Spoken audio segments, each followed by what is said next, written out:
Mas pare nga gitaret kemi pas me 2 tela, dikur edhe 4 tela o duke me shku mi blerë shkup, edhe mi bo 6 tela. Kjo është tim në veçanti që në rajon si të rinë, na kishëm pak një farë imazhi, sot u këto, por mungojshin të ne shumë gjona që jo për pas studiove. Se dhe në Radio Prishtinë kemi pas studio në 4 kanale. 4 kanale që aty aqë mënyra ka qenë e vështirë të vije dhe të inqizimi i një kënge, sepse u duket këtë grupi të shkojmë 3, 4 dhe të vazhdojnë në shirit të inqizohet ajo e tëra, do me thonë pjesa instrumentale, pastaj këshoj ka ajo dhe shkoj ke vokali. Por, nga ona instrumentimit ishte pak problematik, sidomos të na metëm në ato kitarët akustike. Pse? Ishte vështirë ti me ardhë me ble, me ardhë të një kitare elektrike në atë kohë. Ato veç mu shumë me andru edhe këshirë shumë katalogat, qka është për shembull Fender kitare, ose Gibson, ose këto kitare tjera, që ka një konë me firmë që i pa shumë këta gitaristat botërore ekzekutojshin. Ajo, ishte një andrë për ne që a do të kemi ndo njëherë në dora si kitare ne të ekzekutojmë.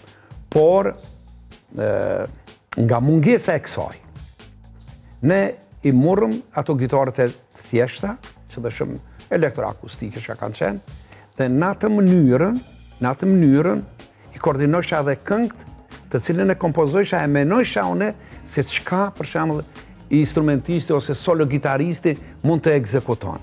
Dhe si do të kishte me të nglu solo gitaristi, për shembull, ai pasazh ose ai motiv. Ato këngë kishin qenë, për shembull, të sotshme. Dhe kritikisht do të kishte me qenë një aranzhman tjetër, përmbajtje do të kishte me pas forma muzikore, ekzekutimi tyne instrumental, sepse për shembull e merr ti tash veç për shembull prej sintit, ose klaviaturën që thonë, ose një gitare elektrike, ndryshe do të kishte çdo gjë, po them që do të kishte tingëllon. Dhe kjo do të kishte me qenë pak ma mërmendja që munges e jonja, e mos flasëm për grupin të rishë, mas pare nga gitaret kemi pas me 2 tela, dikur edhe 4 tela o duke me shku mi blerë shkup, edhe mi bo 6 tela, kështu që me ekzekutu ose mi formu një erë akordet, e mi mësu akordet e kështu më rrë. Përveç krejt këtyre sfidave që i përmendet, po besoj që edhe pjesa e teksteve ka qenë një sfid në vetë në atë kohë, apo jo, ndërsa verifikimi tëre, kontrola e tëre, krasi me ditë të sotme? Ajo shansë ka pas që të vishti në radio, ma par pa e dorëzu tekstin. Aty, gjdo këngë që ka është realizu në radio. Ma par, ne producentu në kom pas shumë këngëve, kom pas Reshat Rando Bravën, profesorin e ndëruar, dhe a i më kërkante mas pari tekstin. Pastaj nëse ke partiturën e notave, nuk ka problem, dorëzoj shumë edhe partiturën, dhe mu shumë me bo një inqizim demo në ato shiritat edhe mja dërgu profesorit. Aje ndëgjojke, dërsa pjesën e teksteve ka pas në radio që kam punu shkrimtartë, si Enver Gjergjeku, Rifat Kukaj, ata i marshin i korrigjeshin tekstet, dhe ku diçka, ndo një fjale poshin, im sheshin vidh, ase mund kjo fjale let mbetet këto. Do me thonë, ta korrigjoj ke tekstin bukur mirë.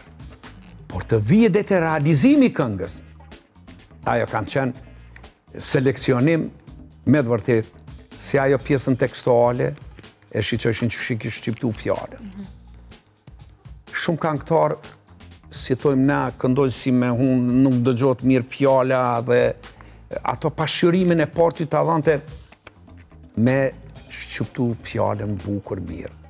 Edhe me sinkronizim të notave. Do me thonë, këto kritere ka pas bazament, mu sot e asoj dite, ende më mbetet kur t'hy në studio ndo një këngë të re që e baj, ato, më kujton ato këshillat e profesorve, dhe shpesh herë thëmë në studio, se ka studio tash ma ha dhe studio, kam bo, Dhe thamë, na mundohem ka njerë jashtë këti plafonit të dalëm jashtë. Jo, s'mundësht. Kështu na thëshin një profesor që ja pro plafonin në altë është. Ma në altë s'mundësh. Dhe atë kapacitet të adhante dhe ti u duke të rish në atë kornizën, do më thonë, preferencave të profesorëve.